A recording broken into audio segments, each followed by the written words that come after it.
Hope all is going well. So we are heading out as a family. God willing, we have a bar mitzvah in Norfolk, Virginia this weekend.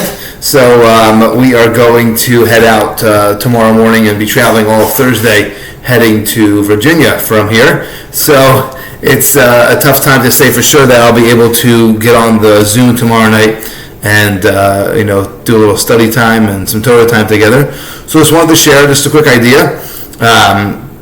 So this week's Torah portion is the portion called Balak, and it's famously known for the fellow Bilaam. I like to say it's actually the Eddie Murphy Torah portion because it's where Pixar and Shrek got the concept of the talking donkey. It's a portion where Bilaam, who was the prophet of the Gentile prophet, he was almost like the Darth Maul or the Darth Vader, so to speak. Moses is going to be, Yoda or something along those lines, and Obi-Wan Kenobi, and then you'd have Bilaam being, Darth Vader, lahavdil, so to speak.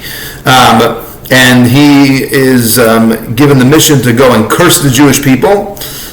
He fails in cursing the Jewish people because God says you'll only be able to say the things I want you to say. Your whole power, your whole spiritual power comes from me, says God. And Bilaam, I'm going to put into your mouth what's supposed to come out, and you can try to curse the Jewish people, but ultimately if it's not supposed to happen, it's not going to happen, Bilaam, and therefore he fails on that mission. But of course, he does find a way to get the Jewish people to fail, which is the end of the Torah portion, leading into next Torah portion, which hopefully we'll have a chance to talk about next week, where Bilaam recognizes that the way to make the Jewish people fail and to fall is by hurting them spiritually.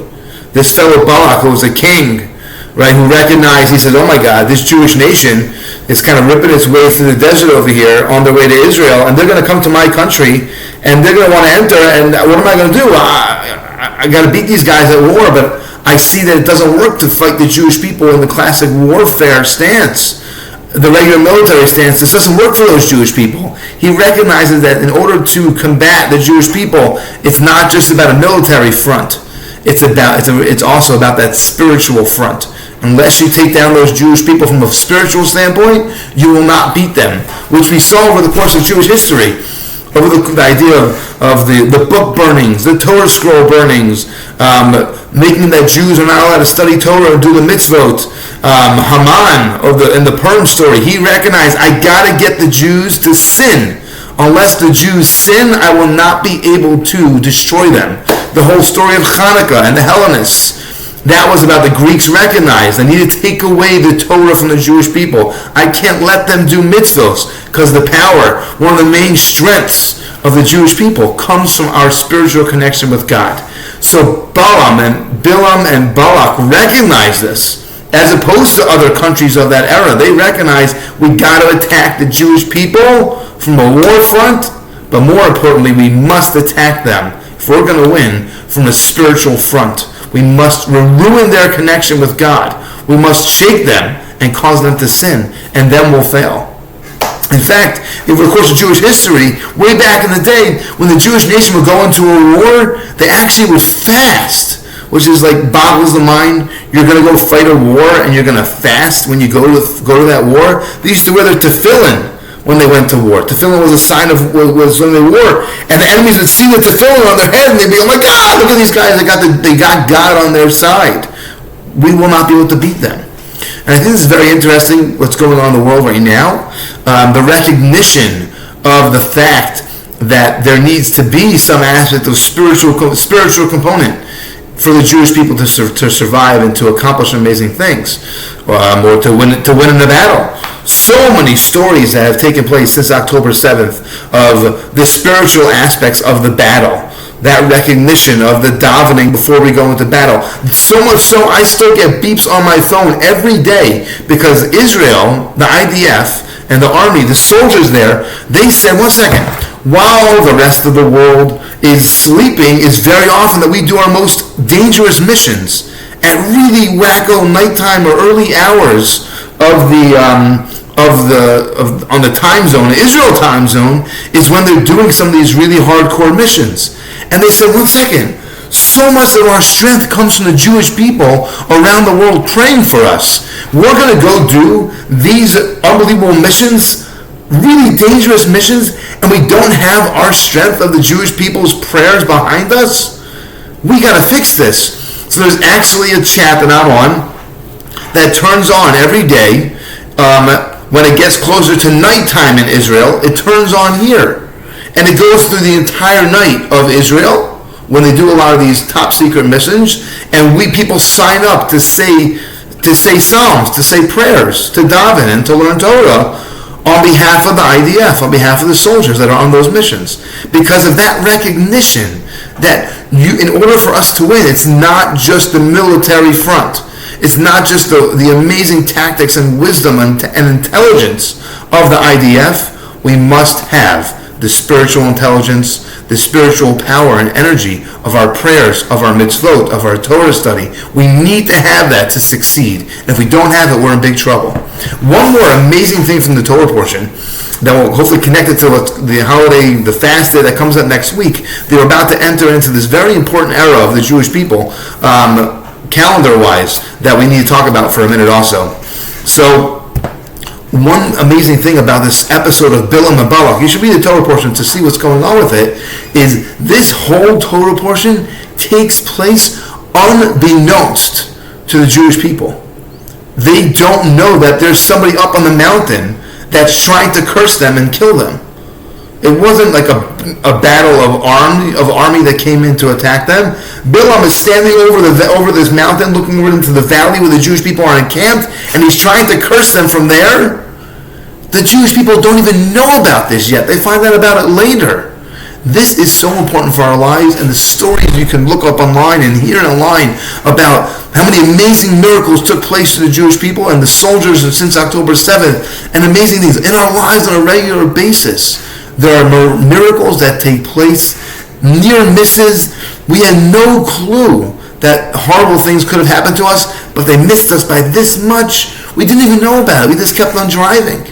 This is one of the major lessons of why this Torah portion exists for the Jewish people. It exists as part of the Torah because there is so much that God does for us on every second basis, and we don't always get to see it. That's the whole story of Purim. There was so much that took place behind the scenes, behind the mask, behind the curtain. We knew nothing about it. The blessing of the book of Esther is so we should be reminded, right, and made aware of the fact that God is always doing things for us. That's what the book of Esther does for us. And that's what this story of Bilaam and Balak does for us as the Jewish people. We, as a world, we need to recognize God is always there, the guiding hand. He saves us all the time. And we need to stop sometimes to see it.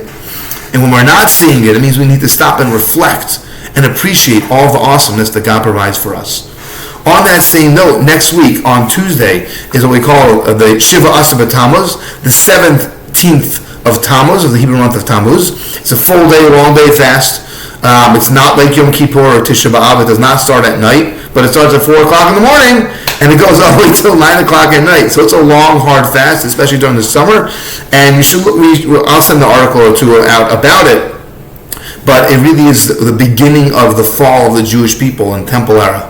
This is when they breached the walls of Jerusalem. This is really a challenging time for the Jewish people. It's known as the 3 weeks, or Bein HaMitzarim. It's between the horrible things that happened to the Jewish people. Over the course of Jewish history, you should look on a Jewish calendar, or in his history, go look at a historical calendar, the number of horrific things that happened to the Jewish people in this 3-week period this 3-week period is absolutely horrible. There's so many terrible things that took place. Destruction of the temple, World War I, pogroms, top to tot, book burnings. I mean, just the list goes on and on and on of horrible things that happened to the Jewish people over the course of this 3-week period. So it's a time of mourning. I'm shaving now. Next week when we see each other, God willing, I will not be shaven. I will start to grow that beard in a little bit. Messiah comes, maybe I will shave. And it's a time that usually Jewish weddings don't take place right now.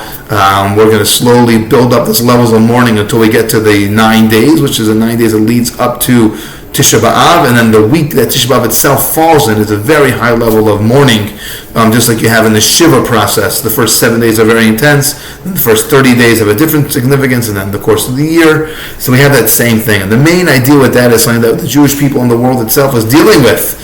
When there's lack of unity, bad things happen. Lack of unity, bad things happen to the Jewish people. Our strength lies in our unity. We need to have unity. We can be different and live our lives a little bit different, right? And not exactly do the exact same thing. But if there's hatred, especially baseless hatred, which all hatred is really baseless, and we'll talk about that more over the next few weeks, but we need to find ways to spend time with other people that are different than us. The Jewish people, they're part of our family. We're one big family. And I bet you there are more things in common that we have than less in common. And we need to look at that. 90% of the thing, 95% of the things that we agree about, appreciate each other about, it lies in that 10%, 5%, and we let that 5% take over our whole lives and our whole emotional relationship with other people. We can't do these things. We can't do these things as a people. We need to figure this out. Those are just some thoughts. Have an amazing rest of the week. Have a beautiful Shabbat. And I'm not sure if there's going to be an email this week or not. I might just share this email, this video. So have an awesome Shabbat. And we should only hear good things and only hear good news from Israel. Everyone should be healthy. And we'll be in touch. Thank you so much.